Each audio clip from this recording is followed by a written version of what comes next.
আমার সংস্থা যারা মানুষের ঘর সাজায় তার ফাউন্ডার এবং ডিজাইনার। তো আজকে আমাদের একটা খুব স্পেশাল ডে, আজকে 20 জানুয়ারি।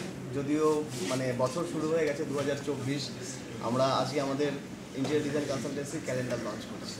এবং এই ক্যালেন্ডার লঞ্চিং অনুষ্ঠানটা শুধু একটা লঞ্চিং ইভেন্ট নয়, এটা আমার বিলাভ ক্লায়েন্টদের একটা গেট টুগেদার এবং এটা একটা অ্যানুয়াল প্রোগ্রামের মতনই। তো আজকে আমার মানে যারা আমার গেস্ট আর কি, যারা আমার ক্লায়েন্ট, তারাই আমার সব ইম্পর্টেন্ট মানুষজন। এবং চিফ গেস্ট হিসাবে আমরা শ্রুতিদিকে পাচ্ছি, যাকে আমরা টিভির পর্দায় দেখতে পাই, এবং স্বর্ণেন্দুদা থাকছে। এছাড়াও আমাদের আজকে যেটা সব থেকে স্পেশাল একটা ব্যাপার হতে চলেছে, আশা করি এই কলকাতাতে এখনও পর্যন্ত সেরকম কনসেপ্টে কাজ হয়নি, সেটা হলো আমাদের সাথে renowned fashion designer Shantanu Guhathakurta থাকছে। তো ওনার আউটফিট পরে আমার 5 জন ক্লায়েন্ট র্যাম্প ওয়াক করবে। ছোট জায়গা, ছোট পরিসরে একটা ফ্যামিলির মতন আমরা অনুষ্ঠান করছি। ছোট্ট র্যাম্প আছে, কিন্তু মনটা আমাদের সকলেরই বড়, চিন্তাভাবনা বড় রাখছি। আগামী দিনে আপনাদের আশীর্বাদ থাকলে আরও অনেক বড় জায়গাতে কাজ করতে পারবো।